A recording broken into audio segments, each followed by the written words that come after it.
Hello, my dear friends. My name is Amit Punya and I am your English teacher. Today's story is The Thirsty Crow. प्यासा कौवा। thirsty को कहते हैं प्यासा। It is a adjective और crow मतलब कौवा। तो दोस्तों, आज हम इस कहानी के थ्रू थोड़ी सी ट्रांसलेशन की एक्सरसाइज करते हैं। जैसे कि फर्स्ट सेंटेंस है, वन डे, एक दिन, एक क्रो, एक कौवा, वोज था, वेरी थर्स्टी, बहुत प्यासा। यहाँ पर थर्स्टी क्या है? एडजेक्टिव। और वेरी क्या? It's a adverb. So, and our verb is in this sentence is was, and it is only a linking verb because a crow is a subject, was the linking verb, and very thirsty means complement of the subject. Next, it was hot summer day. It मतलब यह है, it's a subject. Next, was it's a linking verb, था, a hot मतलब गर्मी, summer day, summer मतलब गर्मी, day मतलब दिन।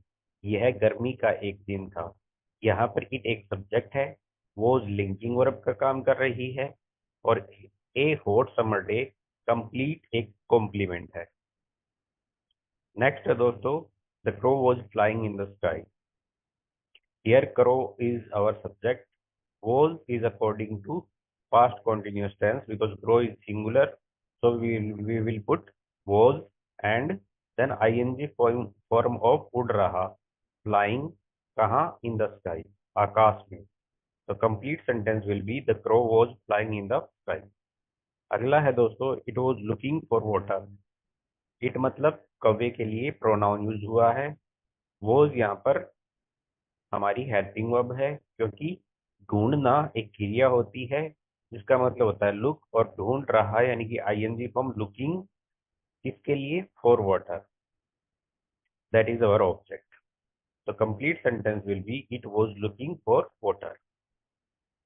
The crow saw a pot near a tree. The crow हमारा सब्जेक्ट हुआ, शो मतलब देखा, past indefinite tense, and a pot एक घड़ा, नियर मतलब पास में, ए ट्री मतलब पेड़ के। यहाँ पर जो पोर्ट है वो हमारा ऑब्जेक्ट है, एडवर्ब ऑफ प्लेस है। There was a little water in the pot. यह सेंटेंस दोस्तों देखो, देयर से शुरू हो रहा है। देयर मतलब एज ए डमी सब्जेक्ट, जो कि क्या दिखाता है? एग्जिस्टेंस। तो यहाँ पे ये किस चीज का एग्जिस्टेंस दिखा रहा है? A little water. A little water that is singular, so we are using in past, so was in the pot, घड़े में।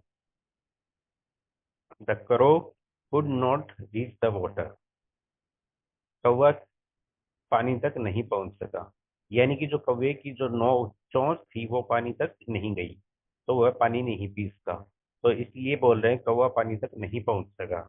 The crow our subject, could एक मॉडल वर्ब है जो दिखाता है, रीच एक वर्ब होती है जिसका मतलब होता है पहुंचना, द वाटर हमारा ऑब्जेक्ट हो गया।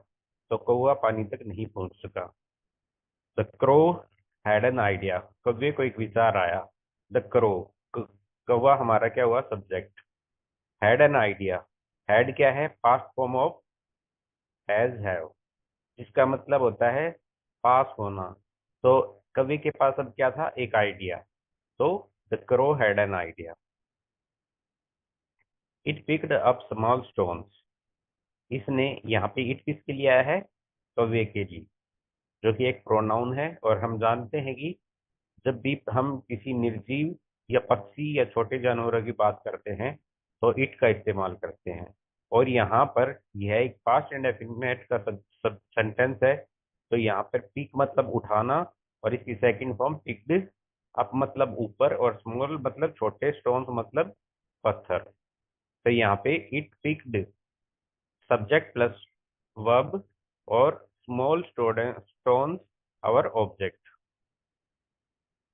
It drop the stones into the pot. It मतलब फिर से वही कौवे के लिए प्रोनाउन यूज हुआ है। ड्रॉप मतलब होता है गिराना या डालना, इसकी सेकंड फॉर्म ड्रॉप, और क्या? और हमारा ऑब्जेक्ट स्टोन्स, और किसमें? Into the pot. तो इट हो गया हमारा सब्जेक्ट, ड्रॉप हो गई हमारी वर्ब, द स्टोन्स हो गए हमारे ऑब्जेक्ट, और इनटू द पोट, यह है एक प्रीपोजिशनल फ्रेज हो गई। उसने पत्थरों को घड़े में डाला। द वॉटर केम अप, यहाँ पर द वॉटर क्या है, हमारा सब्जेक्ट, यानी कि पानी। केम मतलब आना, अप मतलब ऊपर, तो पानी ऊपर आ गया। The water came up. अगला सेंटेंस है दोस्तों, the crow drank the water and flu away happily. देखो दोस्तों, यहाँ पे करो हमारा क्या है, सब्जेक्ट। ड्रिंक का मतलब होता है पीना, और चूंकि ये पास्ट इंडेफिनिट का टेंस है, तो हम ड्रिंक की सेकंड फॉर्म ड्रैंक का यूज करेंगे। और फिर द वाटर मतलब क्या पिया उसने, द वाटर, जो कि हमारा ऑब्जेक्ट है। एंड लगाकर दूसरा वाक्य कनेक्ट किया, क्योंकि एक बार एंड लगाने के बाद सेम सब्जेक्ट हम नहीं लिखते, अगर लिख भी देते हैं तो गलत नहीं होता। फ्लू का मतलब होता है उड़ जाना, यानी कि उड़ गया। फ्लाई का मतलब उड़ जाना, और फ्लू इसकी सेकंड फॉर्म, फ्लाई की सेकंड फॉर्म फ्लू। अवे मतलब दूर, हैप्पीली मतलब खुश, यानी कि कौवे ने पानी पिया और खुशी से उड़ गया। Moral, where there is a will there is a way, जहां चाह होती है वह राह होती है। तो दोस्तों, मैं होप आशा करता हूं कि आपको ट्रांसलेशन समझ में आया होगा, क्योंकि मैंने यहाँ पर पूरे पार्ट ऑफ स्पीच और सेंटेंस स्ट्रक्चर को मेंशन कर दिया है, और साथ में वीडियो में भी बता दिया है कि कौन सा सब्जेक्ट है, कौन सा ऑब्जेक्ट है, क्यों हमारी ये वर्ब आई। तो मुझे लगता है कि अब कोई दिक्कत नहीं होनी चाहिए आपको। अगर आपकी कोई भी क्वेरी है, तो आप मुझे मेरे ईमेल के ऊपर भेज सकते हो कि सर, आप इस चीज़ में लैग कर रहे हैं या आपके वीडियोस में ये कमी है, तो आप बता सकते हैं मुझे, ताकि मैं उस कमी को दूर कर सकूँ। Otherwise, I am giving my 100%, and I hope that you are giving 110% of you, so that you can learn English in a better way. Thank you.